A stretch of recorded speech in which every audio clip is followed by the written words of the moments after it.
Эфирда яңалыклар вакыты, студияда Алсу Нуриева. Исәнмесез?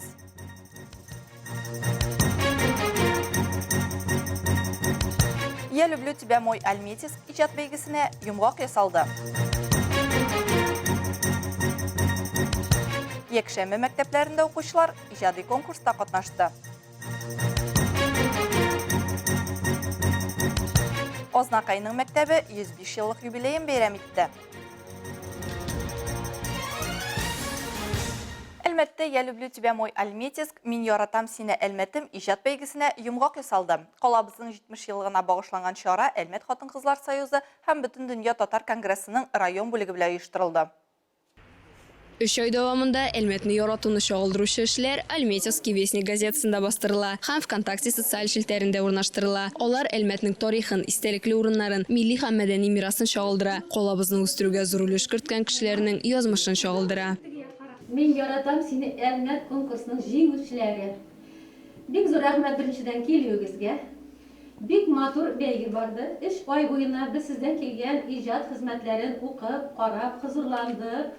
Барлыгы төрле номинациядә 30 иҗади эш үз укучысын һәм тамашачысын таба. Бәйгенең оештыручыларын хикәяләр, шигырьләр, эсселар, фото һәм видео материалларның төрлелеге белән аерылып тору шатландыра. Башкарма комитетының конференц залында җыелучыларны сәламләп, район советы аппараты җитәкчесе, Әлмәт хатын-кызлар берлеге җитәкчесе Роза Афлатунова төрле яшьтәге кешеләрнең активлыгын билгеләп үтте. Каждый житель рассказал о самых замечательных моментах, о любви, признали своему городу, рассказали, что они чувствуют, почему они любят свой город. Мин сине яратам, Әлмәтем бәйгесендә 6 җиңүче билгеләнде. Аларның эшләре эссе, фото, хикәя, шигырь, комикслар номинациясендә иң яхшылар дип табылды. Лина Хәсәншина, Айдар Кабиров, яңалыклар вакыты, Луч Әлмәт телекомпаниясе.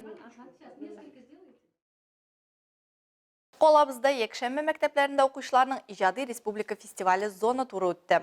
Ул Татарстанда 5-нче тапкыр оештырыла һәм милли республикада яшәүче милләтләрнең мәдәниятләрен саклап калуны максат итә. Бу хакта тулырак Рәдифә Нугманова материалында. Республиканың якшәмбе мәктәпләре укучылары арасында уздырылган әлеге фестивальнең төп максаты үз халыкларының традицияләрен, гореф-гадәтләрен һәм телләрен саклап калу ди оештыручылар. Шуңа күрә әлеге фестивальне 2 елга бер тапкыр, менә инде 5-нче тапкыр уздырып киләләр. Берәүләр рус халык бию белән чыгыш ясый, икенчеләре татар тальянын сәхнәләштерә, өченчеләре чуаш милли җырын башкара. Сәхнәдә җырлаучы бу егет-кызлар Ширмешан районы Иске Элмәл авылыннан килгән. Мондый дәрәҗәле жюри каршында аларның беренче тапкыр чыгыш ясавы. Шуңа да бераз дулкынланалар. Укытучылары Светлана Колесникова сүзләренчә, чарага ныклап әзерләнгәннәр. Туган телендә сөйләшә белә торган укучылар өчен моның авырлыгы юк билгеле. Я с самого детства разговариваю на чувашском языке, могу сейчас любое предложение сказать на чувашском. А скажи, пожалуйста, я люблю танцевать и петь на чувашском. Как будет звучать? Эбе юрада пташлама, тогда юрлама. У нас есть кружок сейчас, еще есть театр, где мы ставим сценки на чувашском языке, танцуем, дети поют. С удовольствием ходят на это кружки, на это мероприятие. Кызганычка каршы республикада яшәүче үсеп килүче буынның барысы да туган телләрен камил белүләре белән куандыра алмый. Җәмгыятьтә рус телендә аралашкан баланы милләткә тугрылык белән шаккатырып булмый. Моның котылу чарасы бер гаиләдә туган телдә аралашу ди Татарстанның халык артисты Римма Ибраһимова. Менә шундый семья кирәк. Чөнки семьяда тотып рәхәтләнеп өйдә татарча сөйләшмичә. Мәктәптә алар нәрсә генә әйтсәң дә татарча сөйләшә, дисәң дә бөтен себергә җыелалар да русча сөйләшәләр.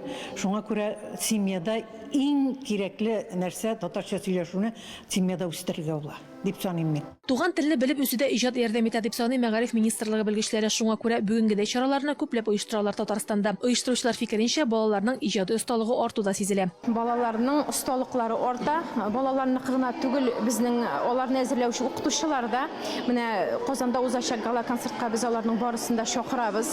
Әлбәттә инде Казанда яшәп, анда шушындай ансамбльләргә йөргән балаларның әзерләнү ниләре дәрәҗәләре югарырак.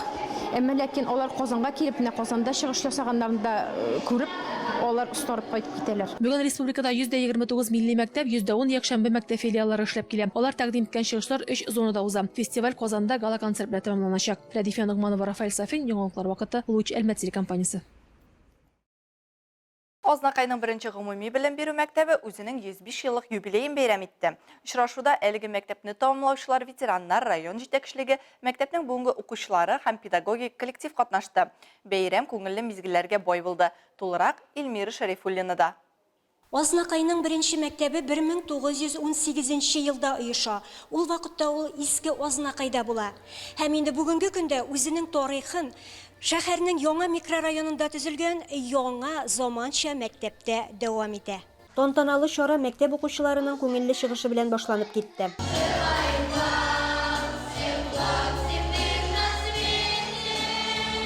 Катнашучыларны район башкарма комитеты җитәкчесенең социаль мәсьәләләр буенча урынбасары Дамир Гыйләҗев сәламләде. Мәктәпнең кызыклы тарихына тукталып, истәлекләрне яңартты. Вакыт дигән әйбер шул хәтле тиз үтеп китә икән. Әле күптән түгел генә кичә 100 еллыгын шаулатып гөрләтеп үткәргән идек. Бүгенге көндә биредә 643 бала укый. Беренче мәктәп һәр вакыт беренче булырга тиеш. Без шуңа омтылабыз дип билгеләп үзде. Үз чыгышында мәктәпнең бүгенге директоры Дамир Фаттахов. 110 еллыгын үткәрәсен бергә, 120-сендә үткәрәсен бергә.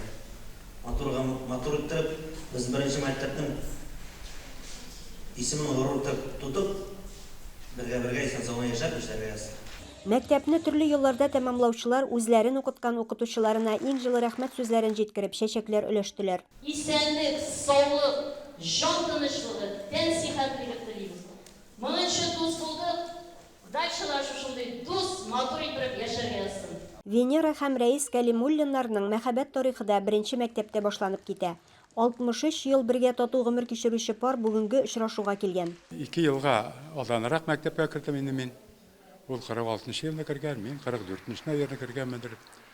Анда инде беренче классны мин укырга кергәчтә уже укый алмадым, потому что ул вакытта авыр вакытлар, анда оякка юк, эшкә юк. Класста 27-30 бала булган чакларда булды инде. 8-нче класска кергәчтен авылдан китереп тотылдылар, 5 класс булдык, 30 бала. Аннан беренче чиректән соң алар төшеп калдылар күбесе. Без 3 класс укыдык та, 10-нчы класста 2 класс гына калдык инде. Б классы. Укытучылар үз чиратында укучыларын сагынып, үз рәхмәт сүзләрен белдерделәр. Укытучым барысы эшендә күпме яхшылыклар эшләгәнсең. Мин балаларны яратып эшләдем, шунысын әйтим әле. Мин субботаларны узаталарым, 12-дә дәресләр бетә. Понедельникны мин көтеп алаларым. Иртән килгәч мин аларны барысында кочаклап алып, мин сезне сагындым, балакайлар, мин сезне яратам. Алар үзләре килеп кочаклап алалар. Юбилей кичәсе истә калырлык мизгелләргә бай булды. Эльмира Шарифуллина, Рөстәм Әкбәров, яңалыклар вакыты, Луч, Әлмәт телекомпаниясе. Әлмәттә Кара сөт спектакле күрсәтелде. Шәһәрләр театрының иҗат җимеше май башында узган премьерадан аермалы булды. Үзенчәлекләрне Лейна Хәсәншина күреп кайтты. Так как наша специфика работы театра связана с жителями, я подумала о том, что у нас в городе нет спектакля про наш город. Кара сөт Әлмәт халкы катнашында оештырылган Аулак театраль мәйданчыгының беренче документаль спектакле. Ул бердәм ландшафтка бер юлы берничә пластны берләштерүче мозаика. Спектакль нефть эшкәртүнең шишмә башында торган беренче 4 бораулаучы турында хикәядә, Татарстан мифологиясе дә. Шул ук вакытта хәзерге Әлмәттә яшәүче кызларның үткәннәр белән диалогка керүче һәм үзләре турында сөйләүче тавышлары да. Спектакль хәзерге буын халкының нефть олимпы турында хыялланган кешеләр белән намуслы һәм шигъри диалогы омтылышы да. Я трудилась, не разгибая спины, чтобы заработать денег и кормить семью. Супруг же кормил меня только обещаниями. Берәүләр өчен кара сөт экранда күрсәтелгән нефттәге куллар, икенчеләр өчен ак җәймәдә кара җептән ясалган биналар белән истә калачак. Икенчеләр исә тарихка чуму, бала чакка кайтып килү, хатирәләргә чуму, күзгә яшь килү белән спектакльне истә калдырачак. Ә милли җанлы тамашачылар Гөлҗамал, Айбылбылым кебек халык җырларын ишетү мөмкинлеге өчен рәхмәтле. Мне понравилось пение такое спокойное, умиротворенное, как бы ты его слушаешь и как бы течешь вместе вот с этими волнами, с девочками, пропитывая эти небольшие истории девушек.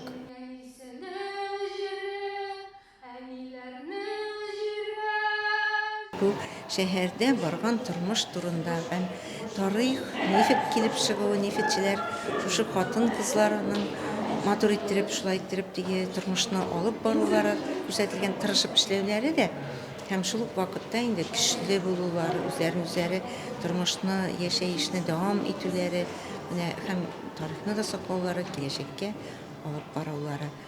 Спектакль тәмамлангач фикер алышу булды. Биредә тамашачылар үз фикерләрен белдерде, сорауларына җаваплар ишетә алды. Лина Хәсәншина, Айдар Кабиров, Яңалыклар вакыты, Луч Әлмәт телекомпаниясе. Ознакай шәһәренең беренче гомуми белем бирү мәктәбендә фикер көче дип аталган төбәк-ара шахмат турниры узды. Аның максаты шахмат уенын популярлаштыру, көчле уенчыларны ачыклау. Соңгы елларда Азнакай районында шахмат үсешенә игътибар арта бара. Балалар иҗаты үзәгендә шахмат түгәрәкләре алып барыла. Шәһәрдә шахмат клубы да уңышлы эшләп килә. Мәктәпләрдә, балалар бакчаларында шахмат зоналары бар. Өлкәннәр арасында да, мәктәп укучылары арасында да спортның әлеге төренә кызыксыну артканнан-арта бара. Я имею первый юношеский разряд и с первого класса занимаюсь шахматами. Карамовлар гаиләсен бик актив катнашып йөриләр алар семейный подряд менә шушы әйттереп уеннарда катнашып гел җиңүләр яулап торалар, грамоталар алалар. Аларга карап әниләре дә уйнап китте. Хәзер әниләре дә шушылай алар белән уеннарда катнашып йөриләр. Муниципаль район башлыгы урынбасары Роза Галиева уенчыларны сәламләп турнирга килгән командаларга рәхмәтен җиткерде. Желаю вам широты вашей души, потому что все возможности в этом году для вас, ребята, в нашей стране, в России, открыты. Ярышларда Азнакай районыннан 11 команда, шулай ук Ютазы районыннан 4 команда катнашты. Я занимаюсь шахматами, и мне кажется, заниматься шахматами это очень хорошо, потому что это интеллектуальная игра, в которой можно продлить свои навыки стратегии и показать всю свою мощь на шахматах. Мне кажется, он очень важен для человека в плане и развития. Бу турнир беренче мәктәп оешуның 105 еллыгына багышланды. Анда барысы 55 уенчы көч сынашты. Илмира Шарифуллина, Рөстәм Акбаров, Яңалыклар вакыты, Луч Әлмәт телекомпаниясе. Бүгінгі шығарылышта шулар иде. Мин Алсу Нуриева һәм монтаж операторы Динара Гайнетдинова. Сезнең белән сау булашабыз. Сен сау булыгыз.